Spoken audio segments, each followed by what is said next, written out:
تو کیا ہے کہ وہ لوگوں کو نہ فائدہ پہنچا سکتا ہے اور اس کا ثبات بھی نہیں ہے زمین پر، ذرا سا کھینچو اور وہ ٹوٹ کے باہر نکل آئے، فائدہ نہیں ہے، وہ سوکھ جاتا ہے، اس میں گروتھ کا عمل ہو ہی گا ہی نہیں۔ لیکن جیسے کھجور کا درخت ہے تو اس میں گروتھ کا عمل ہر وقت چلتا رہتا ہے، اس کے اندر آپ شاخیں جو جڑیں جو زمین میں ڈیپ پھیلی رہتی ہیں، لیکن یہ کہ اس کے اندر قراری نہیں ہے، اس کے اندر ثبات ہی نہیں ہے، اس لیے کہ اس کی بیس ہی صحیح نہیں ہے۔ جس چیز کی بیس صحیح نہ ہو وہ کیسے اپنا قرار رکھ سکے گا؟ پھر ایسے ہی انسان سے نہ دوسروں کو فائدہ ہے بلکہ گمراہی، اگر کوئی ان لوگوں کے ساتھ بیٹھے گا تو وہ گمراہی دے گا انسان کو، بھلا نہیں کرے گا۔ ایمان لانے والوں کو اللہ ایک قول ثابت کی بنیاد پر دنیا اور آخرت دونوں میں ثبات عطا کرتا ہے، یعنی اس بات پر کہ اللہ ایک ہے، اس کے سوا کوئی عبادت کے لائق نہیں۔ تو اللہ تعالیٰ اس دنیا میں بھی اس کو بھلائیاں عطا فرماتا ہے اور آخرت میں تو اس کے لیے بھلائیاں ہی بھلائیاں ہیں، اور ظالموں کو اللہ بھٹکا دیتا ہے۔ اللہ کو اختیار ہے، جو چاہے وہ کرے بے شک۔ تم نے دیکھا ان لوگوں کو جنہوں نے اللہ کی نعمت پائی اسے کفران نعمت سے بدل ڈالا اور اپنے ساتھ اپنی قوم کو بھی ہلاکت کے گھر میں جھونک دیا۔ کتنے لوگ تھے، یہ کتنے جیسے یہودی عیسائیوں کی بھی اگر ہم بات کریں تو اللہ نے ان کو نعمت دی تھی ایمان کی، لیکن انہوں نے کیا کیا، اس کا کفران نعمت کر ڈالا، ٹھیک ہے۔ اور جن کو بھی ایمان کی پیشکش کی جاتی ہے، جن کو اچھی باتیں بتائی جاتی ہیں، تو کیا ہوتا ہے کہ اللہ تعالیٰ ان کو ایمان کی نعمت دے رہا ہے لیکن وہ کفر کر رہے ہیں، وہ شرک کر رہے ہیں، وہ اللہ تعالیٰ کی نعمت کا کفران کر رہے ہیں، اور اپنے ساتھ اپنی قوم کو بھی ہلاکت کے گھر میں جھونک دیا، یعنی جہنم جس میں وہ جھلسے جائیں گے اور وہ بدترین جائے قرار ہے۔ اور اللہ کے کچھ ہمسا تجویز کر لیے تاکہ انہیں اللہ کے راستے سے بھٹکا دیں، ان سے کہو اچھا مزے کر لو، آخرکار تمہیں پلٹ کر جانا دوزخ ہی میں ہے۔ اے نبی صلی اللہ علیہ وسلم، میرے جو بندے ایمان لائے ہیں ان سے کہہ دو کہ نماز قائم کریں اور جو کچھ ہم نے ان کو دیا اس میں سے کھلے اور چھپے راہ خیر میں خرچ کریں، اور ایمان لانے کے بعد جو وہ پہلی چیز جو ہے نماز ہے۔ جیسے ہی کوئی بندہ ریورٹ ہوتا ہے، اسلام قبول کرتا ہے، تو پہلا حکم یہی کہ وہ نماز قائم کرے، ٹھیک ہے نا۔ نماز جو ہے اگر نہیں اس نے قائم کی، اس کا مطلب ہے کہ ایمان اس نے قبول نہیں کیا صحیح طریقے سے۔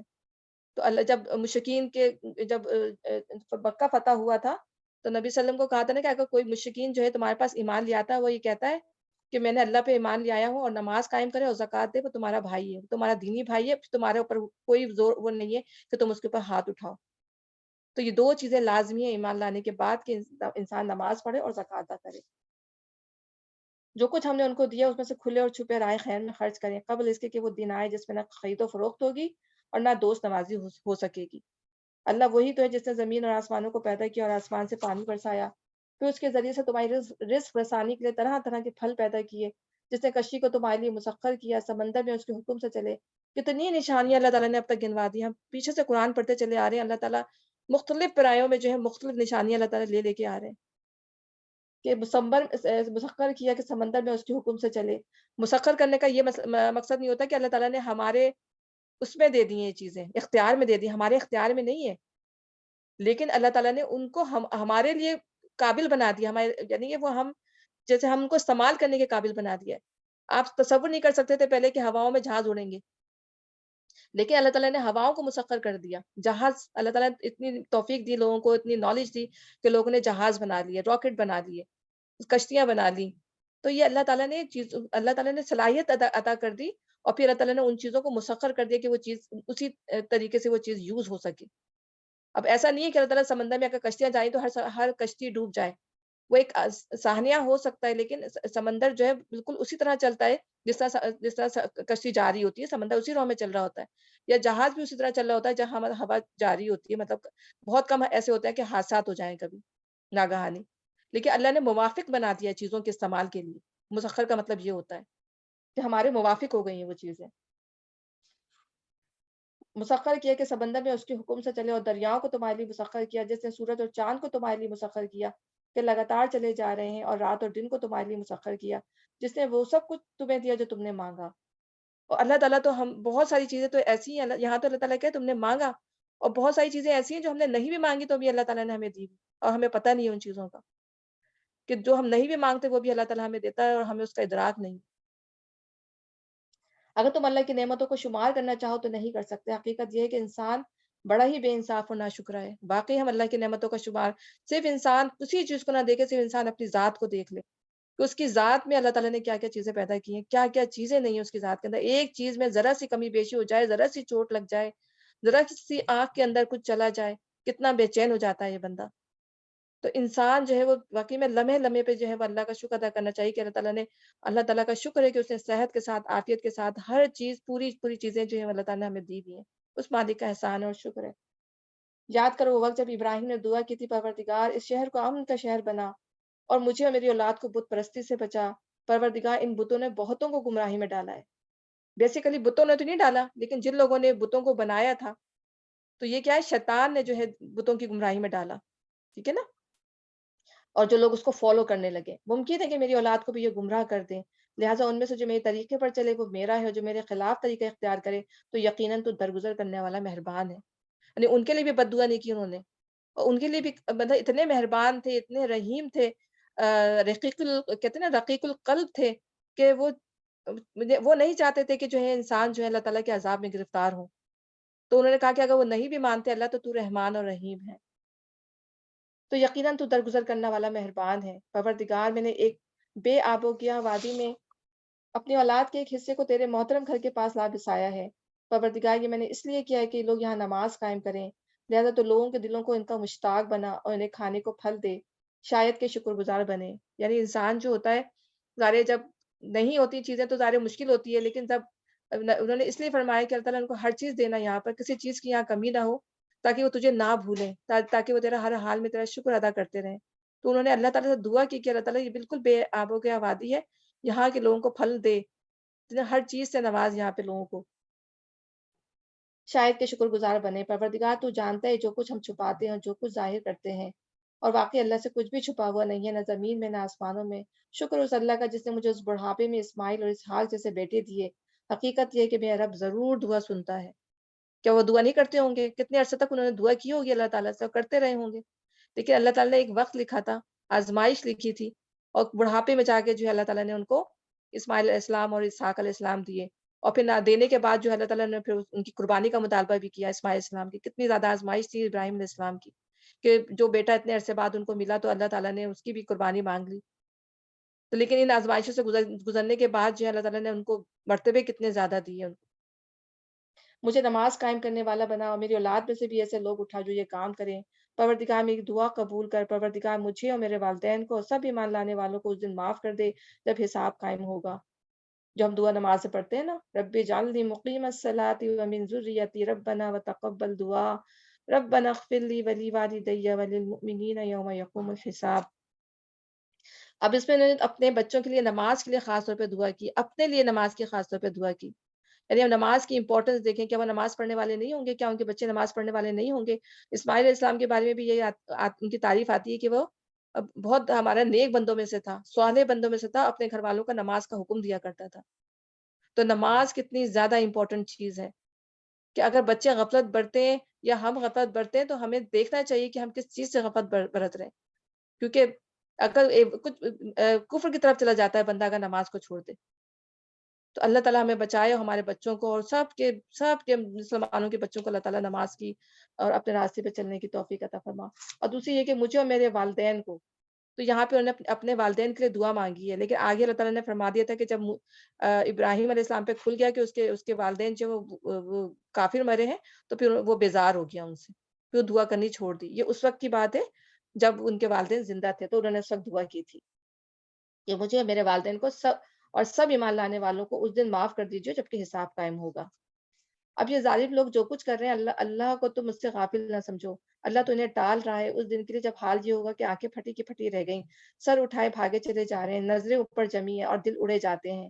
اے محمد صلی اللہ علیہ وسلم، اس دن سے تم انہیں ڈراؤ جبکہ عذاب انہیں آ لے گا۔ اس وقت یہ ظالم کہیں گے، اے ہمارے رب، ہمیں تھوڑی سی مہلت اور دے دے، ہم تیری دعوت کو لبیک کہیں گے اور رسولوں کی پیروی کریں گے۔ یہ اگر ہمارے پاس بھی اگر ہم دیکھیں کوئی ارتھکوئک آنے والا ہے یا کوئی ہمارے پر موت کی آنے والی ہے آفت، تو انسان کیا کہے گا، اللہ مجھے تھوڑا سا ٹائم اور مل جائے۔ کوئی بہت بری بیماری لگ گئی یا کچھ ہو تو اللہ مجھے تھوڑا سا، شاید میں نیک عمل کر لوں، مجھے تھوڑا سا ٹائم اور مل جائے۔ دنیا میں بھی انسان کو اللہ تعالیٰ اس طرح چھوٹی چھوٹی چیزیں دکھائے تو بھی انسان تڑپ اٹھے، اور عذاب کو دیکھ کے تو اس کا پھر کیا حال ہوگا۔ مگر انہیں صاف جواب دے دیا جائے گا کہ کیا تم وہی لوگ نہیں ہیں جو اس سے پہلے قسمیں کھا کھا کر کہتے تھے کہ ہم پر تو کبھی زوال آنا ہی نہیں ہے، حالانکہ تم ان قوموں کی بستیوں میں رہ بس چکے ہو جنہوں نے اپنے اوپر آپ ظلم کیا تھا، اور دیکھ چکے تھے کہ ہم نے ان سے کیا سلوک کیا، ان کی مثالیں دے دیکھا ہم تمہیں سمجھا بھی چکے تھے۔ انہوں نے اپنی ساری ہی چالیں چل دیکھی، مگر ان کی ہر چال کا توڑ اللہ کے پاس تھا، اگرچہ ان کی چالیں ایسی غضب کی تھیں کہ پہاڑ ان سے ٹل جائیں۔ ارے اللہ ان کی چالوں کی تعریف کر رہا ہے کہ وہ ایسے تھے، لیکن اللہ کی پلان سے اللہ کی چال کے آگے ان کی کوئی چال نہ چل سکی۔ ایسے بڑے بڑے اللہ تعالیٰ نے ان کو جو ہے وہ پہاڑوں پہ وہ گھر بناتے تھے، اور وہ کہتے تھے کہ ہاں یہ پہاڑ جو ہیں یہ ہمیں بچا لیں گے، ہم تو تباہ برباد ہو ہی نہیں سکتے۔ اور اللہ تعالیٰ ان بڑے بڑے پہاڑوں کے اندر یہ گھر تلاش کے رہتے تھے، اللہ تعالیٰ نے ان پہاڑوں کو تباہ برباد کر دیا۔ اس کے اندر ہی اللہ تعالیٰ نے ان کو مار دیا۔ وہ خود اتنے اونچے اونچے جیسے کھجور کا درخت، ہم کہتے ہیں نا کھجور کے تنوں کی طرح تھے، وہ اتنے اونچے اونچے پورے پورے، آدھے قوم عاد اور قوم سمود، اور وہ ہر جگہ جو ہے جا کے پہاڑوں کے اوپر بتاؤ کتنے مضبوط ہوں گے کہ وہ پہاڑوں پہ گھر بنا لیتے تھے۔ آج تو بڑی بڑی کرینیں اور بڑی بڑی چیزیں ایجاد ہو گئی، وہ کام اب نہیں کر سکتی، وہ چیزیں بھی جو آج جو ٹیکنالوجی حاصل ہے اس کے باوجود بھی پہاڑوں پہ مکان بنانا کوئی اتنا آسان کام نہیں ہے، جو اس زمانے میں اللہ تعالیٰ نے ان قوموں کو عروج دیا ہوا تھا، ان کی چالیں بھی ایسی تھیں، تو اللہ تعالیٰ کہہ رہے ہیں وہ بھی ان کے کسی کام نہیں آئی۔ بس اے نبی صلی اللہ علیہ وسلم، تم ہرگز یہ گمان نہ کرو کہ اللہ کبھی اپنے رسولوں سے کیے ہوئے وعدوں کے خلاف کرے گا۔ اللہ زبردست اور انتقام لینے والا ہے۔ ڈراؤ انہیں اس دن سے جبکہ آسمان اور زمین بدل کر کچھ سے کچھ کر دیے جائیں گے۔ تو آج جو ہم زمین اور آسمان کی جو ایک حالت دیکھ رہے ہیں، بالکل جو ہمارے موافق ہے، ہمارے رہنے کے لحاظ سے ہے، لیکن جب قیامت آئے گی تو اللہ تعالیٰ ان کو جو ہے کچھ سے کچھ کر دے گا، ان کو چینج کر دے گا۔ یہ وہ نہیں ہوں گے جو ہم دیکھ رہے ہیں، ان کی شکل ہی کچھ اور ہو جائے گی۔ اللہ تعالیٰ کہہ رہے ہیں زمین کو کوٹ کوٹ کر اللہ تعالیٰ وہ بالکل ایک پلین سلیٹ بنا دے گا۔ تو جو کچھ دنیا میں جتنی بھی اوپر نیچے زمین جو اوپر نیچے ہمیں نظر آتی ہے، یا اس میں 10,000 چیزیں ہمیں نظر آتی ہیں، لاکھوں بلینز، وہ سب ختم کر دی جائیں گے، وہ ایک پلین ہوگا، اور حشر جو ہے زمین پر ہی قائم کیا جائے گا سارا، کیونکہ انسان یہیں پہ لائے گئے ہیں، تو حشر کا جو نظام ہے وہ یہیں کیا جائے گا، یہیں پہ سارا کچھ ہوگا۔ تو حدیث کی تصریحات سے یہ بات ثابت ہے کہ حشر اسی زمین پر برپا ہوگا، یہیں عدالت قائم ہوگی، یہیں میزان لگائی جائے گی، اور قضیہ زمین برسر زمین ہی چکایا جائے گا، زمین پہ ہی سارے معاملات ہوں گے۔ نیز یہ بھی قرآن حدیث سے ثابت ہے کہ ہماری وہ دوسری زندگی جس میں یہ معاملات پیش آئیں گے محض روحانی نہیں ہوگی، بلکہ ٹھیک اسی طرح جسم و روح کے ساتھ ہم زندہ کیے جائیں گے جس طرح ہم آج زندہ ہیں، اور ہر شخص ٹھیک اسی شخصیت کے ساتھ وہاں موجود ہوگا جسے لیے وہ دنیا سے رخصت ہوا تھا۔ تو یہ زمین جو ابھی ہم کہتے ہیں ایک چھوٹا سا کرہ ہے، اب اللہ تعالیٰ اس کو اپنی اس سے جو ہے، کیونکہ جب انسان مر جائیں گے، جب سور پھونک دیا جائے گا، تو پھر اللہ کہتا ہے نا کہ ایک وقت تک ہوگا کہ وہ مرے پڑے ہوں گے، پھر ایک وقت ہوگا پھر اللہ اٹھائے گا، تو اس وقت اللہ تعالیٰ جس طرح اللہ تعالیٰ نے زمین و آسمان کو اب بنایا تھا نا انسانوں کو پیدا کرنے سے پہلے، تو اللہ تعالیٰ اس کو دوبارہ بنائے گا، وہ زمین کو پھر اللہ تعالیٰ کیا سے کیا کر دے گا، اور آسمان کو اللہ تعالیٰ کیا سے کیا کر دے گا۔ تو وہ بھی بلینس اور کروڑوں، ہم نہیں کہہ سکتے کتنے سالوں پہ وہ محیط ہوگا انسان کا دوبارہ اٹھنا، قیامت کے بیچ کا جو ڈے آف ججمنٹ جب شروع ہوگا اور قیامت کا جب اس کے بیچ میں کتنا لمبا ہو سکا، کوئی نو بڑی نو، کسی کو نہیں پتا، اور اس میں اللہ تعالیٰ کیا چینجز لائیں گے، نو بڑی نو۔ تو یہ زمین اور آسمان جو ہے وہ کچھ سے کچھ کر دیے جائیں گے، اور سب کے سب اللہ واحد و قہار کے سامنے بے نقاب حاضر ہو جائیں گے۔ اس روز تو مجرموں کو دیکھو گے کہ زنجیروں میں ہاتھ پاؤں جکڑے ہوں گے، تارکول کے لباس پہنے ہوئے ہوں گے، اور آگ کے شعلے ان کے چہروں پہ چھائے جا رہے ہوں گے۔ یہ اس لیے ہوگا اللہ ہر متنفس کو اس کے کیے کا بدلہ دے گا، اللہ کو حساب لیتے کچھ دیر نہیں لگتی۔ اللہ تعالیٰ یہاں بار بار مجرمین کا بتاتا ہے کہ جو مجرمین ہیں وہ سمجھ نہیں رہے تھے، وہ بار بار اللہ کی آیات کا انکار کر رہے تھے، اور وہ نہ صرف انکار کر رہے تھے بلکہ جو ہے وہ آپ یہ کہہ لیں کہ تکبر کر رہے تھے، نہیں ہم پہ تو کوئی عذاب نہیں آنا، ہم تو مر کے مٹی ہو جائیں گے، پھر ہمارا کوئی حساب کتاب نہیں ہونا، کوئی اللہ نہیں ہے، کوئی نہیں پوچھے گا۔ ایک تو ماننا انکار الگ ہوتا ہے، دوسرا تکبر کرنا الگ ہوتا ہے، اور پھر دوسرے کی کوئی حقارت سے دیکھنا۔ تو یہ تمام چیزیں جو ہیں وہ ظاہر اللہ تعالیٰ کو ناپسند ہے، یہ چیزیں اللہ تعالیٰ کہہ رہے ہیں ایسے ہی متکبروں کے لیے جو ہے ہم نے جہنم سجا کے رکھی۔ یہ پیغام ہے سب انسانوں کے لیے، اور یہ بھیجا گیا ہے اس لیے کہ ان کو اس کے ذریعے سے خبردار کر دیا جائے، اور جان لے کہ حقیقت میں بس اللہ ایک ہی ہے، اور جو عقل رکھتے ہیں وہ ہوش میں آ جائے۔ یعنی کہ یہ قرآن جو ہے وہ ڈراوا بھی ہے اور خوشخبری بھی ہے ہر اس شخص کے لیے جو عقل سے جو ہے وہ کام لینے والا ہو۔ اچھا، اب ہماری سورہ ہجر شروع ہوگی، سورہ ہجر اور 14واں پارہ شروع ہوگا الحمدللہ۔ بسم اللہ الرحمن الرحیم، الف لام را، تلک آیات الکتاب و قرآن مبین، ربما یود الذین کفروا لو کانوا مسلمین، ذرہم یأکلوا ویتمتعوا ویلہہم الامل فسوف یعلمون، وما اہلکنا من قریۃ الا ولہا کتاب معلوم۔ الف لام را، یہ آیات ہیں کتاب الہی اور قرآن مبین کی، قرآن مبین جو کھلا کھلا ہے، یعنی اس کی ہر آیت جو ہے وہ واضح ہے، سمجھ میں آنے والی ہے، اس میں احکام جو اللہ نے دیے ہیں وہ بہت کلیئر ہیں، ٹھیک ہے؟ ہماری زندگی سے متعلق شریعت جو دی ہوئی ہے وہ سب کلیئر ہے ہمارے لیے، بہت کھلی کتاب ہے یہ۔ بعید نہیں کہ ایک وقت وہ آ جائے جب وہی لوگ جنہوں نے آج دعوت اسلام کو قبول کرنے سے انکار کیا ہے، کر دیا ہے، پچھتا پچھتا کر کہیں گے کاش ہم نے سر تسلیم خم کر دیا ہوتا، چھوڑو انہیں، کھائیں پیئیں مزے کریں اور بھلاوے میں ڈالے رکھیں ان کو جھوٹی امید، عنقریب انہیں معلوم ہو جائے گا۔ بعض دفعہ دنیا میں بھی ہم پچھتاتے ہیں نا، کوئی ہم سے اچھی اپورچونٹی چھن جائے، دنیا کے لحاظ سے ہی چھن جائے، بل فرض کرو کوئی جاب کی بہت اچھی اپورچونٹی آئی، اور فرض کرو ہم اس کا وہی نہیں دیکھ سکے، ہم نے اس کا ایڈورٹائز ہی نہیں دیکھا، اور وہ بڑی اچھی جاب تھی جو ہمارے لیے پاسبل تھی، اور بعد میں ہم کتنا پچھتاتے ہیں، او ہو اگر ہم دیکھ لیتے تو ہمیں بھی اتنی اچھی وہ مل جاتی، یا کوئی اور اپورچونٹی ہوتی ہمیں مل جاتی، تو دنیا پچھتاتے ہیں نا دنیا کے اندر بھی۔ تو اسی طرح وہ لوگ جو ہیں جنہوں نے دنیا میں اچھے کام نہیں کیے ہوں گے وہ وہاں عذاب کو دیکھ کے پچھتائیں گے، کاش ہم نے کچھ کر لیا ہوتا۔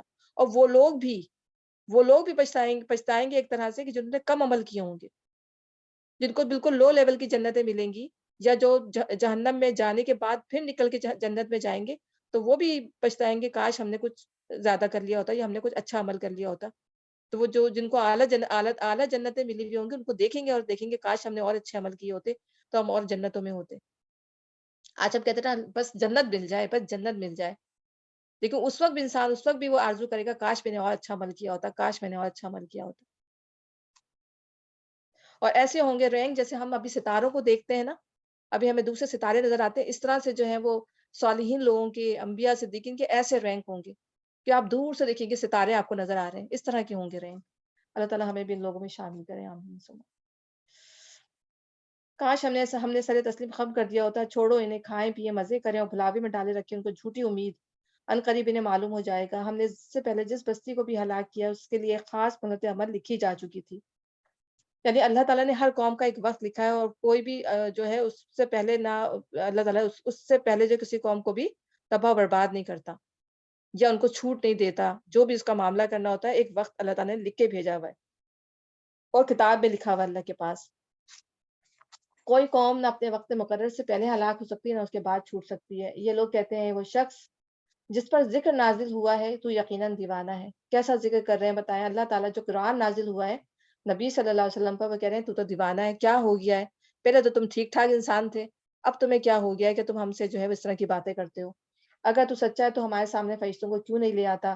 ہم فرشتوں کو یوں ہی نہیں اتار دیا کرتے، وہ جب اترتے ہیں تو حق کے ساتھ اترتے ہیں، پھر لوگوں کو مہلت نہیں دی جاتی۔ رہا ٹھیک ہے نا، یا تو پھر خوشخبری لے کے اترتے ہیں یا پھر عذاب لے کے اترتے ہیں۔ رہا یہ ذکر تو اس کو ہم نے نازل کیا اور ہم خود ہی اس کے نگہبان ہیں۔ اللہ تعالیٰ نے کیا کہا تھا؟ قرآن کی حفاظت ہم کریں گے، تو اللہ تعالیٰ نے اس کی حفاظت کا وعدہ لیا، تو 1400 سال دیکھیں، اللہ تعالیٰ نے تورات اور زبور کا وعدہ نہیں لیا تھا، قرآن میں اللہ نے کہا ہے کہ ہم اس کی خود حفاظت کریں گے، ہم نگہبان ہیں اس کے۔ تو 1400 سال ہو گئے ہیں آج، لیکن یہ کہ اس کتاب کی جو ہے ایک ایک حرف جو ہے وہ اسی طریقے سے ہے، اس میں کوئی چینج، اس کے زبر پیش میں کوئی چینج نہیں لا سکا کوئی۔ اے محمد صلی اللہ علیہ وسلم، ہم تم سے پہلے بہت سی گزری قوموں میں رسول بھیج چکے ہیں، کبھی ایسا نہیں ہوا کہ ان کے پاس بھی رسول آیا ہو انہوں نے اس کا مذاق نہ اڑایا ہو۔ مجرمین کے دلوں میں تو ہم اس ذکر کو اسی طرح سلاخ کے مانند گزارتے ہیں۔ تو آپ دیکھیں جب ان کے سامنے نبی صلی اللہ علیہ وسلم جب ذکر کرتے ہوں گے تو کیسے سیخ پا ہو جاتے ہوں گے وہ غصے میں کہ ہم بس نبی کو ناؤذ باللہ، دیکھیں قتل ہی کرنے کی بنا لی تھی نا پوری انہوں نے پلان کہ کس طرح ختم کر دیں۔ وہ نبی صلی اللہ علیہ وسلم کو اپنے لیے فطرہ سمجھتے تھے کہ انہوں نے آ کے جو ہے ہمارے خاندان کے خاندان تباہ کر دیے، بیٹے جدا کر دیے، ماں باپ جدا کر دیے، تو یہ تو وہ اس کو غلط سمجھتے تھے۔ تو اللہ تعالیٰ کہ جو مجرمین ہوتے ہیں نا، تو اچھی بات جو ہے وہ ان کے دلوں میں جو ہے سلاخ کے مانند گزرتی ہے، وہ اس پر ایمان نہیں لایا کرتے۔ قدیم سے اس خماش کے لوگوں کا یہی طریقہ ہے، اگر ہم ان پہ آسمان کا کوئی دروازہ کھول دیتے، وہ دن دہاڑے اس میں چڑھنے بھی لگتے، تب بھی وہ یہ کہتے کہ ہماری آنکھوں کو دھوکا ہو رہا ہے، بلکہ ہم پر جادو کر دیا گیا ہے۔ یہ ہماری کار فرمائی ہے کہ آسمان میں ہم نے بہت سے مضبوط قلعے بنائے، ان کو دیکھنے والوں کے لیے مزین کیا، یعنی اسٹارز اللہ تعالیٰ نے جو بنائے ہیں، سیارے بنائے ہیں، اسٹارز بنائے ہیں، تو یہ آسمان کے اندر جو ہے وہ مضبوط قلعے ہیں، اور یہ اپنی ایک گریوٹی کے تحت جو ہے ایک دوسرے سے ڈسٹینس ہے، اور ہر سیارہ جو ہے جو گلیکسیز ہیں ان کے اندر جو بھی سیارے ہیں، ستارے ہیں، وہ سب اپنے اپنے آربٹ میں گھوم رہے ہیں، ایک کشش کے تحت سب الگ الگ ہیں، ٹھیک ہے نا۔ اور ایسا یہ نہیں ہے کہ اب جب یہ قیامت آئے گی تو یہ کشش ختم ہو جائے گی اور تمام چیزیں جو ہے دوبارہ ایک ہی جگہ جہاں سے یہ شروع ہوئی تھی وہیں جا کے گر جائیں گی، جیسے بگ بینگ تھوڑی سے نکلی تھی نا ساری چیزیں، تو یہ کشش اب پھر اللہ نے ان کے اندر کشش پیدا کی ہے، کشش سے مراد ہے کہ ان کے ڈسٹنٹ رہنے کی جو ان کی جو طاقت ہے وہ ابھی ان کے اندر ہے، گریوٹی ہے کہ وہ جس کی وجہ سے ڈسٹینس ہے، لیکن وہ ڈسٹینس پہ اللہ تعالیٰ قیامت جب آئے گی تو وہ ختم کر دی جائیں گی اور چیزیں سب اپنی اس میں واپس آ جائیں گی جس حال میں وہ تھیں پہلے. تو اب مضبوط قلعے بنائے اللہ تعالیٰ فرما رہا ہے. برج اللہ کہہ رہا ہے برو وس سمائی بروج وزیناها للناظرین. تو ستارے ہمیں دیکھیں، سٹارز ہمیں کتنے خوبصورت لگتے ہیں، اس آسمان کو دیکھیں کتنا خوبصورت لگتا ہے، اور ہر شیطان مردود سے ان کو محفوظ کر دیا. تو شیطان جو ہے اس میں راہ نہیں پا سکتے ہیں، یعنی وہ پھر وہاں پہ فرشتے ہوتے ہیں، ان جگہوں پہ بھی ساری جو ہے پورے آسمان پہ جو ہے فرشتے ہی فرشتے ہیں. ٹھیک ہے، تو وہ شیطان کو سنگل لینے کے لیے جاتے ہیں تو کیا کرتے ہیں، ان پہ ایک پہ شعاب ثاقب جو ہوتا ہے وہ ان کا پیچھا کرتا ہے، وہ کیا کرتے ہیں، وہ شعلے پھینکتے ہیں فرشتے، تاکہ وہ جو ہے کچھ سنگل نہ لے لیں. اور جب نبی صلی اللہ علیہ وسلم کی پیدائش ہو رہی تھی، اللہ تعالیٰ نے پیدائش ہو گئی تھی اور ان کو اللہ تعالیٰ نے پروفٹ بنانے کا فیصلہ کر لیا تھا، تو ظاہر آسمانوں میں فیصلے ہو رہے تھے. تو وہ جنوں کی بات یہاں پہ قرآن کے اندر ہی نقل کی گئی ہے کہ ہمیں سمجھ نہیں آتا تھا کہ اتنے زیادہ شہاب ثاقب مطلب ہمارے جب ستاروں سے اٹا پڑا ہے آسمان، اور ہم جو ہے کوئی جگہ ایسی نہیں پاتے کہ ہم اس میں راستہ بنا لیں آسمان میں، اور جیسے ہم راستہ بنانے کی کوشش کرتے ہیں ایک شعاب ثاقب جو ہے ہمیں مار بھگاتا ہے. تو ہمیں یہ سمجھ میں نہیں آتا تھا کہ اللہ تعالیٰ نے اس قوم کے ساتھ اچھا کرنے کا فیصلہ کیا یا برا کرنے کا فیصلہ کیا. تو یہی معاملہ ہے کہ جب یہ کیونکہ اس وقت جو فیصلے ہو رہے تھے نبی صلی اللہ علیہ وسلم کو پروفٹ بنانے کے اور زمین کی اصلاح کرنے کے، سارے معاملات ڈسکس ہو رہے تھے وہاں پر. تو فرشتوں تو شیطانوں کو کہ کانوں کان خبر نہیں تھی کہ کیا معاملات ہو رہے ہیں، اتنا زیادہ اللہ تعالیٰ نے پھیرا کیا ہوا تھا آسمان کے اوپر. تو یہیں پہ یہ بات وہ بتا رہے کہ ہر شیطان مردود سے ان کو محفوظ کر دیا. کوئی شیطان ان میں راہ نہیں پا سکتا الا یہ کہ کچھ سن لے لے. اور ابھی ہم سورہ شعراء پڑھیں گے، اس میں کہیں گے نا شاعروں کو کیا کرتے ہیں، یہ کچھ تھوڑا بہت سن لیتے ہیں اور کچھ اپنی طرف سے ملا کے جو ہے کاہنوں کے اور شاعروں کے کانوں میں ڈال دیتے ہیں، اور وہ بھی اپنی طرف سے کچھ ملا کے جو ہے وہ کہتے ہیں کہ یہ جو ہے ہمیں غیب کی طرف سے ملا ہے، یا ہمیں اس کی نالج ہے، جنہوں نے جنوں کو قابو میں کیا ہوا ہوتا ہے، جو جادو ٹونے کرتے ہیں. یہ سب یہ شیطانی کام کہ وہ کچھ سن گن لے لیتے ہیں تھوڑی بہت، یہ سمجھے کہ 1% 2%، اور اس میں اپنی طرف سے ملا کر پھر یہ اپنے کاہنوں کے کانوں میں ڈال دیتے ہیں، جس سے وہ دنیا کے لوگوں کو جو ہے وہ جادو کرتے ہیں اور دوسروں کو اپنی باتوں میں لے کے آتے ہیں. تو اللہ یہ کہ کچھ سنگن لے لے، اور جب وہ کچھ سنگن لینے کی کوشش کرتا ہے تو ایک شعلہ روشن اس کا پیچھا کرتا ہے. ہم نے زمین کو پھیلایا، اس میں پہاڑ جمائے، اس میں ہر نوع کی نباتات ٹھیک ٹھیک نپی تلی مقدار کے ساتھ اگائی، اور اس میں معیشت کے اسباب فراہم کیے تمہارے لیے بھی اور بہت سی مخلوقات کے لیے بھی جن کے رازق تم نہیں ہو. پھر اللہ تعالیٰ پھر مزید اپنی نشانیاں بتا رہے ہیں کہ اللہ ہی ہے جس نے زمین کو پھیلایا، اور زمین کو پھیلانے کے لیے اللہ تعالیٰ نے اس میں جو ہے پہاڑ لگا دیے. اتنے ڈیپ ہے پہاڑ اس کے اندر کہ زمین جو ہے وہ لے کر جو ہے ہم لوگوں کو دھلک نہ جائے. جب یہ زمین تیز تیز تیز حرکت نہ کرے، تو اللہ تعالیٰ نے ایک تناسب کے ساتھ زمین کو رکھا ہوا ہے، ایک عدل کے ساتھ زمین کو رکھا ہوا ہے. ٹھیک ہے نا. تو اس میں پھر اللہ تعالیٰ نے نہ صرف زمین کو ایک مطلب ایک شکل دے دی ہے، اس میں ایک تناسب برپا کر دیا، اس کے علاوہ اللہ تعالیٰ نے کیا کیا کہ اس میں اللہ تعالیٰ نے ایک مقدار کا پانی اتارا، کہ پانی بھی اللہ تعالیٰ نے ایک مقدار سے اتارا، پھر اس سے جو ہے زمین کے اندر اللہ نے ہر طرح کی فصل اگائی، ہر طرح کی نباتات، ہر طرح کی زندہ مخلوق. ٹھیک ہے، چاہے وہ چرند ہو، چاہے وہ پرند ہو، چاہے وہ جانور ہو، چاہے وہ نباتات ہو، ہر چیز اللہ تعالیٰ نے وہ ایک مخصوص مقدار کے مطابق جو اللہ تعالیٰ نے کی. اور یہ نہیں ہوتا کہ ایک پھل جو ہے ایک جو ہے وہ ویجیٹیبل یا ایک پھل جو وہ کثیر تعداد میں اگتا چلا جا رہا نہیں. ہر چیز کا ایک وقت ہے، ایک موسم میں اگتا ہے، دوسرے موسم میں وہ نہیں اگتا، اس کی ایک حد پہ آ کے وہ گرو ہوتا ہے، اور ایک حد پہ آ کے جو وہ رک جاتی ہے اس کی گروتھ. ٹھیک ہے نا. انسان کا بھی یہی معاملہ ہے کہ ایک حد تک وہ گرو ہوتا ہے، اس کے بعد اس کی گروتھ رک جاتی ہے، ایک حد تک اس کی نسل برقرار رہتی ہے، اس کے بعد وہ نسل جو ہے وہ آگے نہیں بڑھ سکتی. تو اللہ تعالیٰ اگر یہ چیز ایسی اگر یہ اللہ کا بنایا ہوا نظام نہیں ہوتا، ٹھیک ہے، یہ خود بخود چل رہا ہوتا ہے، سوچنے کی بات ہے، بہت غور کرنے کی بات ہے. اگر یہ نظام خود بخود بنا ہوا ہوتا تو اس میں سے پتہ نہیں، ابھی یہ کہتے ہیں نا ایتھیسٹ، تو خود بخود بن گیا، تو بھئی یہ چیزیں پھر تو اس میں تو کوئی چینج ہی نہیں، اس میں تو اسٹاپ سائن لگنا ہی نہیں چاہیے تھا. یہ تو پھر پتہ نہیں دنیا میں کیا بگاڑ ہو چکا ہوتا ہر چیز کے اندر. حتم مطلب کہ زمین جو ہے پتہ نہیں کس چیز کا مجموعہ بن چکی ہوتی. لیکن آپ دیکھیں اس پوری دنیا کے اندر جو ایک عدل نظر آتا ہے، ایک توازن نظر آتا ہے، چاہے وہ انسان کا توازن ہو، چاہے نباتات کا توازن ہو، چاہے اور کریچرز ہوں. اب دوسری کریچرز، بہت ساری کریچرز ہیں جو بہت تیزی سے بڑھتی ہیں، لیکن کیا ہے، فرض کریں مچھلیاں کتنی تیزی سے بڑھتی ہیں لیکن دوسری مچھلیاں ان کو کھا جاتی ہیں. تو اللہ تعالیٰ نے اس کو ہم نائٹروجن سائیکل کہتے ہیں کہ اس میں ایک جانور جو ہے سروائیول فار دا فٹس والا معاملہ ہے نا دنیا کے اندر، کہ جو زیادہ طاقتور ہوتا ہے وہ کمزور کو کھا جاتا ہے. تو جو وائلڈ اینیمل ہیں یا جتنے جو بھی ہیں وہ آپس میں ایک دوسرے کو رہنے ہی نہیں دیتے اس طریقے سے. تو ورنہ دنیا میں تو وائلڈ اینیمل ہی جو ہے وہ بھر جائیں پورے، اور انسانوں کا تو گزارا ہی مشکل ہو جائے. تو اللہ تعالیٰ نے ایک مطلب بنائی ہے، لیکن اللہ تعالیٰ نے اس کا ایک تناسب قائم رکھا ہے اس دنیا کے اندر. بارش ہونی ہے تو بھی اس کا تناسب ہے. آپ دیکھیں سنو ہوتی ہے تو سنو کا بھی ایک تناسب ہے. آپ دیکھیں سنو ختم ہو جاتی ہے پھر سنو اللہ تعالیٰ برسات دیتے ہیں. تو اللہ تعالیٰ نے ہر چیز کا ایک تناسب ایک وہ رکھا ہے ہمارے لیے. اور پھر انہی چیزوں سے ہم اپنی معیشت کا مطلب ہوتا ہے زندگی گزارنے کے طریقے یا دنیا گزارنے کے وسائل، وہ اللہ تعالیٰ نے نہ صرف ہمارے لیے پرووائڈ کیے بلکہ ہر جاندار کے لیے اللہ تعالیٰ نے اس کے مطابق پرووائڈ کیے. بہت سی مخلوقات کے لیے جن کے رازق تم نہیں ہو، یعنی ایسی مخلوقات بھی ہیں. بعض چیزوں کو تم سمجھتے ہو کہ ہم رزق دے رہے ہیں، یعنی ہمارے بعض لوگ جو ہیں بزنس میں باس ہوتے ہیں، اور وہ جو ہے لوگ ان کے انڈر کام کر رہے ہوتے ہیں، تو وہ سمجھتے ہیں کہ بھائی ہمارے اس پہ پل رہے ہیں لوگ. ٹھیک ہے، بعض چیزوں میں یہ کہہ سکتے ہیں لوگ کہ بھائی ہمارے اس پہ پل رہے ہیں، حالانکہ اللہ ہی پال رہا ہوتا ہے. لیکن اللہ کرے بعض ایسی چیزیں بھی ہیں جن کے تم رازق نہیں ہو، ان کو بھی اللہ تعالیٰ رزق دیتا ہے. بعض چیزوں میں تم اپنا کلیم کر سکتے ہو، حالانکہ وہ بھی اللہ کی طرف سے ہیں، وہ تمہاری طرف سے نہیں ہے. لیکن جو شرک اور کفر میں مبتلا ہیں وہ یہ کہہ سکتے ہیں کہ ہاں ہم تو کھلا رہے ہیں ان کو. کون کھلا رہا ہے؟ کہتے ہیں بہت ساری ہم نے پڑھا ہے اس کے اندر. ٹھیک ہے نا. لیکن یہ کہہ رہے ہیں کہ اور جو دوسری چیزیں ان کو کون رزق دے رہا ہے؟ وہ کیوں زندہ ہے زمین کے اندر؟ جو زمین کے اندر جو بہت ہی کہتے ہیں نا کہ باریک کیڑا بھی ہو زمین کے اندر، رات کی کالی جو کالی رات کے اندر کالے پہاڑ پر کالی چونٹی آپ کہیں جو نظر بھی نہ آئے، اس کو بھی اللہ تعالیٰ جو ہے وہ رزق دے رہا ہوتا ہے. ایک پہاڑ کے اندر جو ایک کیڑا ہو، اس کے منہ سے بھی جو ہے وہ آپ دیکھیں اس کے منہ میں بھی کچھ نہ کچھ ہوگا. تو یہ اللہ تعالیٰ جانتا ہے کہ اب کس چیز کو کہاں پر کس وقت رزق دینا ہے، یہ اللہ تعالیٰ کے بہتر جانتا ہے.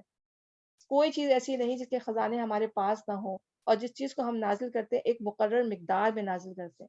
بے شک 12 ہواؤں کو ہم ہی بھیجتے ہیں، پھر آسمان سے پانی برساتے ہیں، اس پانی سے تمہیں سیراب کرتے ہیں. اس دولت کے خزانہ دار تم نہیں ہو.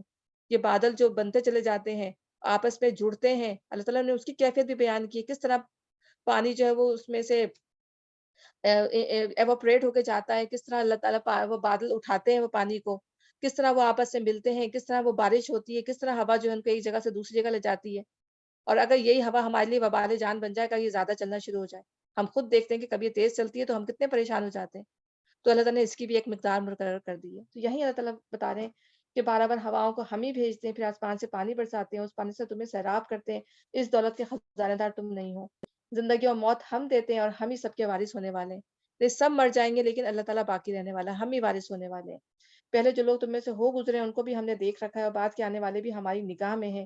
یقیناً تمہارا رب ان سب کو اکٹھا کرے گا، وہ حکیم بھی ہے اور علیم بھی. بے شک وہ اپنی حکمت کے تحت کر رہا، اپنی نالج اور حکمت کے تحت جو چیزوں کو چلا رہا ہوتا ہے. ہم نے انسان کو سڑی ہوئی مٹی کے سوکھے گارے سے بنایا. لیکن اب اس میں 3 چیزیں آئی ہیں: سلسالم، حمیم، مسنون. یہ 3 مٹی کے جو ہے 3 ادوار ہیں. اور آدم علیہ السلام کا بھی جو بننے کا جو پروسیس ہے نا، وہ بھی کئی ادوار میں ہوا ہوگا. اس کی ہمیں وہ نہیں ہے کہ کتنا ٹائم لگا کہ وہ مٹی پہلے جو ہے وہ ایک سڑی ہوئی گاڑی پتہ ہے نا، ایسی مٹی جو سڑی ہوئی تھی، مطلب گارا تھا. پھر اس کو جو ہے وہ پانی ملا اس کے اندر. ٹھیک ہے نا. پانی ملنے کے بعد جو اس میں خمیر اٹھا، خمیر اٹھنے کے بعد جو اس میں سڑان پیدا ہو گئی، اس میں بو پیدا ہو گئی. اور اس میں بو پیدا ہونے کے بعد اس نے ایک شکل اختیار کر لی. اور شکل اختیار کرنے کے بعد جو ہے وہ سوکھ گئی. اور سوکھ کے ایسی ہو گئی جیسے ایک پوٹری ہوتی ہے، جیسے کہ برتن ہوتا ہے، جب مٹی کا برتن ہوتا ہے اس کو آپ تھپ ٹپائیں تو اس میں سے ٹک ٹک ٹک آواز آتی ہے نا، اس طرح. تو اللہ تعالیٰ نے پورے اسٹیجز ایک ساتھ بتائیں گے، اور یہ اسٹیجز بہت ٹائم میں ہوئے ہوں گے. اللہ تعالیٰ نے جیسے آپ سمجھ لیں کہ اللہ تعالیٰ نے چھوڑ دیا ہوگا، پھر وہ پروسیس ہوتا رہا ہوگا، اور ہوتے ہوتے ظاہر ہے پھر ایک وقت آیا ہوگا کہ آدم علیہ السلام بن کے تیار ہوئے ہوں گے. ٹھیک ہے. تو خلقنا الانسان من صلصال من حمإ مسنون. کوئی یہ بھی ایک دفعہ ایک دم سے پروسیس نہیں ہوا ہوگا. اللہ نے اس کو، اللہ تعالیٰ جانتا ہے کہ کس چیز کو کس وقت پہ مکمل کرنا ہے. تو اللہ تعالیٰ نے اس کو چھوڑا ہوگا پھر. اور میں نے آپ کو یہ بھی بتایا تھا کہ بنی اسرائیل کے یہی میں واقعات ہیں کہ پھر ان کی جو پوری جب سوکھ گئی، ان کی جو اللہ تعالیٰ نے جو مجسمہ ان کا جو ایک طرح سے بنایا تھا، تو پورا ہولو تھا اندر سے، صرف ایک سمجھے کہ ایک اس کی وہ تھی. تو وہ شیطان جو تھا وہ اندر گھس گیا، اور اندر گھس کے کہنے لگا او اس کے اندر تو گھسنا بہت ہی آسان ہے، مطلب میں تو اتنے آرام سے اس کے اندر آ جا سکتا ہوں. اس کو پتہ نہیں تھا کہ کیا ہونے والا ہے آگے، اللہ کی کیا اسکیم ہے اس کو نہیں پتا تھی. کہ تو بڑا ہولو سا ہے، میں تو آرام سے آ جا سکتا ہوں.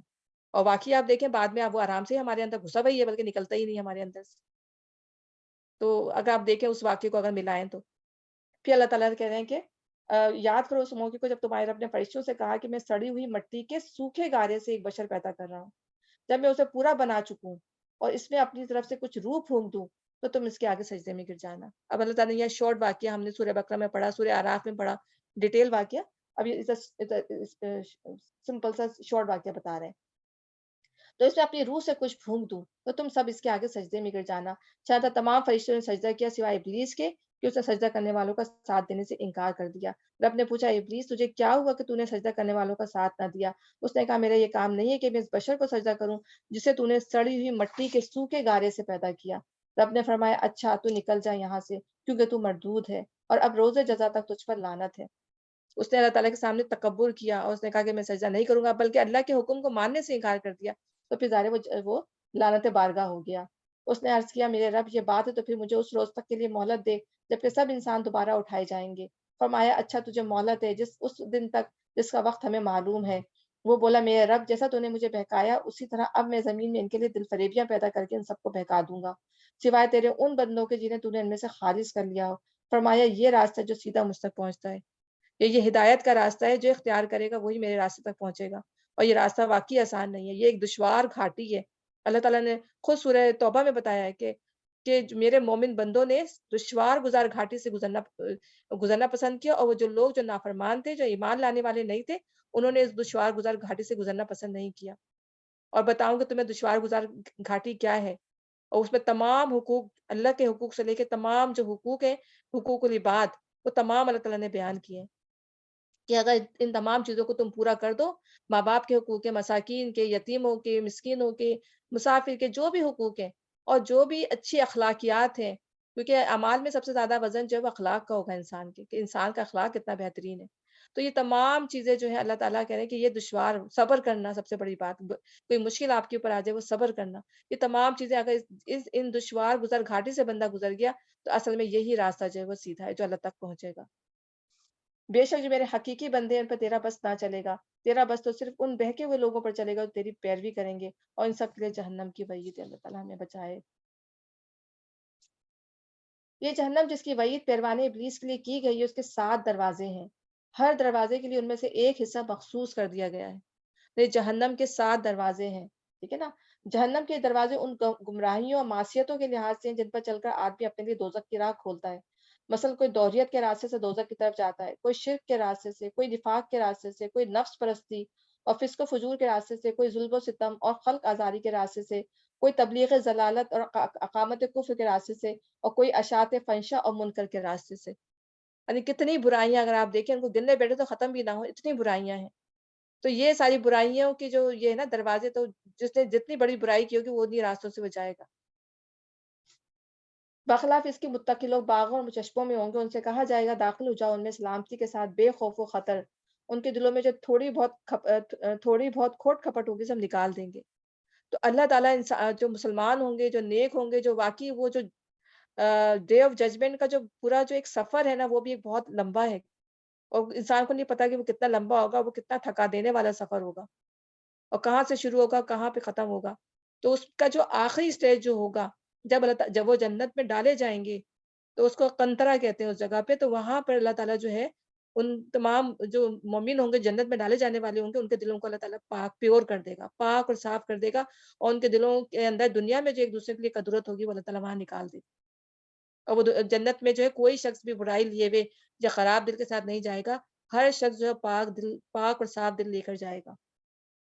وہ آپس میں بھائی بھائی بن کر آمنے سامنے تختوں پر بیٹھیں گے. انہیں نہ وہاں کسی مشقت سے پالا پڑے گا اور نہ وہ وہاں سے نکالے جائیں گے. دنیا میں تو انسان کو ڈر ہوتا ہے نا، وہ ہم کرائے کے گھر میں رہ رہے ہیں، کوئی ہمیں نکال دے، یا ہم یہاں پہ رہ رہے ہیں، کوئی اللہ ہماری نیچرلٹی کینسل نہ ہو جائے، یا ہمارا یہ مسئلہ انسان کو ایک دھڑکا لگا رہتا ہے کسی نہ کسی چیز کا، یا کوئی نہ کوئی. لیکن وہ گھر ایسا ہے جب ایک دفعہ مل جائے گا تو اللہ تعالیٰ کہہ رہا ہے کہ وہاں پہ ان کو نہ کوئی خوف ہوگا اس چیز کا کہ وہاں سے کوئی ان کو نکالے، اور سب سے بڑی یہ کہ اللہ کی رضامندی ہوگی ان کے لیے. اور اسی طرح بیٹھیں گے جیسے آپس میں ہم بیٹھتے ہیں، باتیں کرتے ہیں، کوئی انہونی چیز نہیں ہمیں ہوگی، لیکن یہ کہ ہر چیزیں چینج ہو جائیں گی. ہمارے لحاظ سے تو ہر چیز چینج ہوگی، لیکن ہم آپس میں جس طرح دنیا میں ایک دوسرے کو پہچانتے ہیں اسی طرح پہچان کے آپس میں ایک دوسرے کو بات کریں گے، اسی طرح آپس میں تذکرے کریں گے. جو دنیا میں ہم نے جو کچھ بھی کیا ہوگا تذکرے آپس میں کریں گے کہ ہم کس حال میں تھے، ہم کیا کرتے تھے، سب کریں گے. اسی طرح کی باتیں ہوں گی. تو اے نبی صلی اللہ علیہ وسلم میرے بندوں کو خبر دے دو کہ میں بہت درگزر کرنے والا اور رحیم ہوں، مگر اس کے ساتھ میرا عذاب بھی نہایت دردناک عذاب ہے.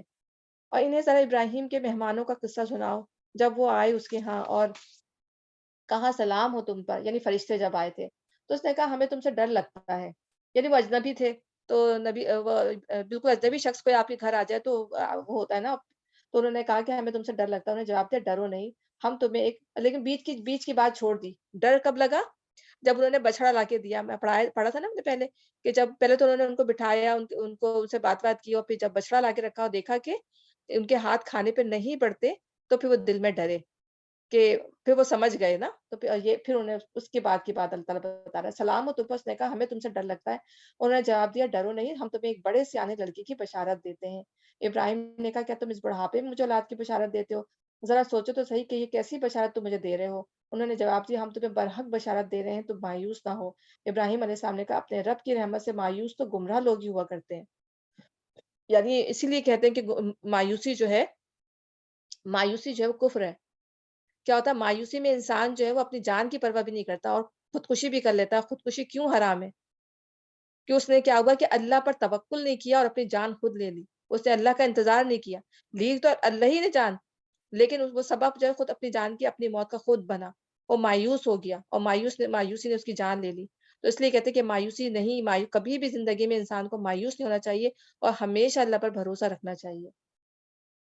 اللہ کی رحمت سے تو مایوس تو گمراہ لوگ ہی ہوا کرتے ہیں۔ پھر ابراہیم علیہ السلام نے پوچھا اے فرستادگان الہی، وہ مہم کیا ہے جس پہ آپ حضرات تشریف لائے ہیں؟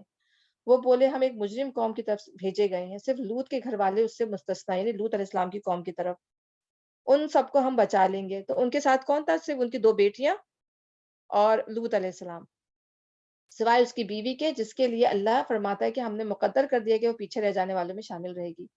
پھر جب یہ فرستادے لوط کے یہاں پہنچے تو اس نے کہا آپ لوگ اجنبی معلوم ہوتے ہیں۔ انہوں نے جواب دیا نہیں، بلکہ ہم وہی چیز لے کے آئے ہیں جس کے آنے میں یہ لوگ شک کر رہے تھے۔ ہم تم سے سچ کہتے ہیں، ہم حق کے ساتھ تمہارے پاس آئے ہیں، لہٰذا اب تم کچھ رات رہے اپنے گھر والوں کو لے کر نکل جاؤ اور خود ان کے پیچھے پیچھے چلو۔ یعنی جو لیڈر ہوتا ہے وہ ظاہر ہے اپنی رعایا کا خیال رکھتا ہے نا، تو وہ پیچھے پیچھے چلو تاکہ پیچھے کوئی بھی معاملہ ہو تو تم ان کی ٹیک کیئر کر سکو، تم میں سے کوئی پلٹ کر نہ دیکھے، بس سیدھے چلے جاؤ جدھر جانے کا تمہیں حکم دیا جا رہا ہے۔ کیونکہ ظاہر ہے پیچھے ان کے جاتے ہی جو تھی وہ ظاہر ہے اللہ تعالیٰ نے سزا دی اور اتنی زبردست سزا دی کہ کسی دنیا میں کسی کو وہ سزا نہیں دی گئی۔ تو حکم اسے اور کہا کہ تم دیکھنا، جو دیکھے گا پھر اس کے اوپر بھی وہی کچھ ہونے والا ہے۔ تو ان کی جو بیوی تھی وہ بھی سچ ساتھ گئی تھی، لیکن اسے پیچھے پلٹ کے دیا تو اس کا بھی وہی انجام ہوا۔ اسے ہم نے اپنا یہ فیصلہ پہنچا دیا کہ صبح ہوتے ہوتے ان لوگوں کی جڑ کاٹ دی جائے گی۔ اتنے میں شہر کے لوگ خوشی کے مارے بےتاب ہو کر لوط کے گھر چڑھ آئے۔ لوط نے کہا بھائیوں یہ میرے مہمان ہیں، میری فضیحت نہ کرو، یعنی میری انسلٹ نہ کرو، اللہ سے ڈرو، مجھے رسوا نہ کرو۔ وہ بولے کہ ہم بارہا تمہیں منع نہیں کر چکے کہ دنیا بھر کے ٹھیکیدار نہ بنو؟ یعنی دنیا میں یہ بھی ہوتا ہے کہ آپ کسی کو برائیوں سے روکتے رہے تو آپ کو یہی تانے ملتے ہیں کہ بھئی تم کیا ٹھیکیدار بنے پھر رہے ہو ہمارے، ہمیں برائیوں سے روکتے رہتے ہو، جو ہماری مرضی ہم کریں گے۔ لوط نے عاجز ہو کر کہا اگر تمہیں کچھ کرنا ہے تو میری بیٹیاں موجود ہیں۔ اتنے تنگ آ گئے کہ انہوں نے کہا کہ کرنا ہے تو میری بیٹیاں ہیں، ان سے شادی کر لو۔ تو ظاہر ہے ان کا تو بیٹیوں میں، خواتین میں حصہ ہی نہیں تھا، وہ تو تھے ہی اتنے برے کام کے خوگر۔ تو یہ جان کی قسم اے نبی، اس وقت ان پہ ایک نشہ سا چڑھا ہوا تھا جس میں وہ آپے سے باہر ہوئے جاتے تھے۔ تو آپ یہ دیکھیں اللہ تعالیٰ ان کی بتا رہا ہے کہ ان کی آنکھوں میں جو وہ ایسے مطلب جیسے آپ ایڈکٹ ہو جائے نا بندہ کسی چیز کا، ایڈکشن ہو جائے تو بندہ جو ہے وہ آپے سے باہر ہو جاتا ہے۔ تو ان کے اندر یہ ایڈکشن، یعنی وہ اتنے خوبصورت ظاہر ہے وہ بن کے آئے تھے وہ لڑکے کہ ان کو دیکھ کے جو تھا نا وہ اب ان سے برداشت نہیں ہو رہا تھا کہ ہم کیا کر لیں، وہ آپے سے باہر تھے، وہ ان کے گھر پہ چڑھ دوڑے۔ تو اس وقت ان پہ ایک نشہ سا چڑھا ہوا تھا جس میں وہ آپے سے باہر ہوئے جا رہے تھے۔ آخرکار پو پڑتے ہی ان کو ایک زبردست دھماکے نے آ لیا اور ہم نے اس بستی کو تلپٹ کر کے رکھ دیا اور ان پر پکی مٹی کے پتھروں کی بارش برسا دی۔ اس واقعے میں بڑی نشانیاں ان لوگوں کے لیے جو صاحب فراست ہیں، اور وہ علاقہ جہاں یہ واقعہ پیش آیا تھا گزرگاہ عام پر واقع ہے۔ ٹھیک ہے نا؟ یعنی حجاز سے شام اور عراق سے مصر جاتے ہوئے یہ تباہ شدہ علاقہ راستے میں پڑتا ہے اور عموماً قافلوں کے لوگ تباہی کے ان آثار کو دیکھتے ہیں جو اس پورے علاقے میں آج تک نمایاں ہیں۔ اور نبی صلی اللہ علیہ وسلم نے فرمایا تھا کہ جب کوئی ایسے راستوں سے گزرے جو تباہ شدہ بستیاں ہیں تو وہاں سے فوراً نکل جانا چاہیے۔ وہاں کا پانی وانی بھی نہیں پینا چاہیے، کیونکہ یہ عذاب شدہ بستیاں ہیں نا، تو لوگ کیا جاتے ہیں، اب لوگ جاتے ہیں، لوگ انجوائے کرتے ہیں، لوگ مزے کرنے کے لیے جاتے ہیں، آثار قدیمہ کی خدائیاں ہوتی ہیں، تو پتہ نہیں ہے لوگ یہ نہیں فکر کرتے، غور و فکر کرتے کہ یہ تباہ کیوں ہوئی تھی۔ اللہ کہہ رہے ہیں نا کہ کتنی بستیاں ہم نے تباہ کر دی، جن کا ذکر اللہ نے قرآن میں کیا اور جن کا ذکر قرآن میں نہیں کیا، کہ کیوں ان پہ تباہی آئی۔ لیکن ہم کیا جاتے ہیں، ہم تو اپنی پکنک بنانے جاتے ہیں، اپنی انجوائمنٹ کرنے جاتے ہیں۔